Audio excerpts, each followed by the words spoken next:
10-12 साल का लड़का भूख प्यास से व्याकुल होकर सड़कों पर घूमते हुए घर घर जाकर काम मांगता है। फटे पुराने कपड़े, पैरों में चप्पल नहीं, गाल पिचके, घर घर जाकर कहता है, बाबूजी, मालकिन, कोई काम मिलेगा। लोग उसे कहते हैं, छोटे बच्चों को काम पर रखकर हमें मुसीबत मोल नहीं लेनी, तो कोई उसे धक्के मारकर भगा देते हैं। थक हार कर वहां के पेड़ के किनारे बैठ जाता है। उसे जोरों की प्यास लगती है। सामने ही एक घर के बाहर नल लगा रहता है। वो उठता है और पानी पीने लगता है। अंदर से एक महिला निकलती है। लड़का डर जाता है और कहता है, मालकिन, हम बस पानी पी रहे थे, हमने कुछ नहीं किया। उस औरत को उस पर तरस आ जाता है और पूछती है, तुम कौन हो, यहाँ क्या कर रहे हो? लड़का कहता है, मालकिन, मैं काम की तलाश पर आया हूँ, पर मुझे कोई काम नहीं दे रहा। औरत कहती है, तुम्हें भूख लगी है, मैं खाना दे दूं?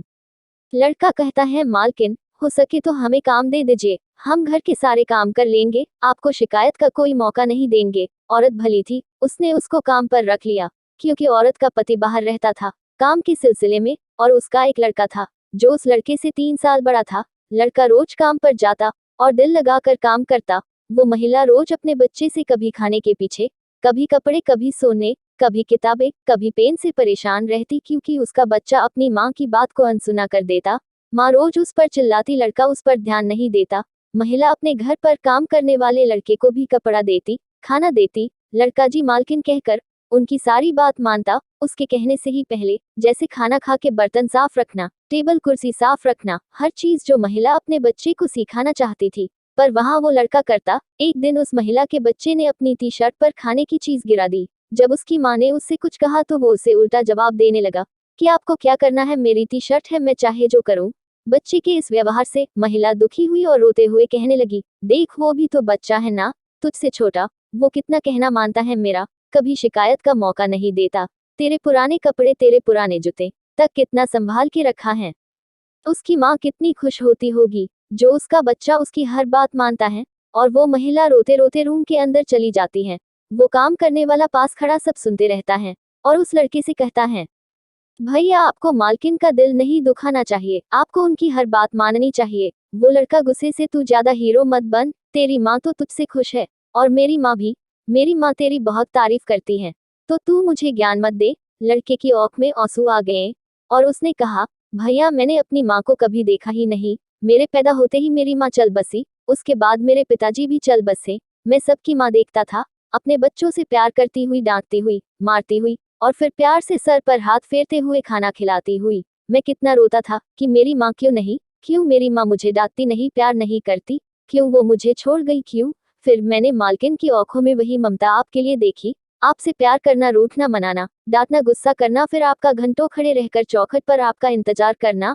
आपको पता है भैया, जब आप स्कूल चले जाते हैं तो आपकी माँ आपकी तस्वीर से बातें करती है, आपकी तस्वीर से पूछती है, क्यों तू मेरी बात नहीं मानता, क्यों तू मुझे परेशान करता है, क्यों टाइम पर खाना नहीं खाता। फिर आपके फेंके सारे कपड़े खुद अपने हाथों से प्यार से धोती है, मुझे ये कहकर छूने नहीं देती कि मुझे अपने बच्चे के कपड़े खुद संभाल कर रखना बहुत पसंद है। भैया, सबकी माँ नहीं होती, पर जिसकी होती है उसको कद्र नहीं होती। भैया, मैं भले स्कूल नहीं गया, पर इतना पता है, माँ अपने बच्चों की भलाई, उनके भविष्य के लिए उन्हें डांटती है। पर आप कहते हैं ना, मैं मालकिन की नजरों में हीरो बनना चाहता हूँ। नहीं भैया, जब मालकिन प्यार से मुझे आपके पुराने कपड़े और जूते देती तो मुझे ऐसा लगता है मेरी माँ मुझे इंसान बनना सिखा रही है। मैं इसलिए उनकी दी हर चीज को संभाल के रखता हूँ।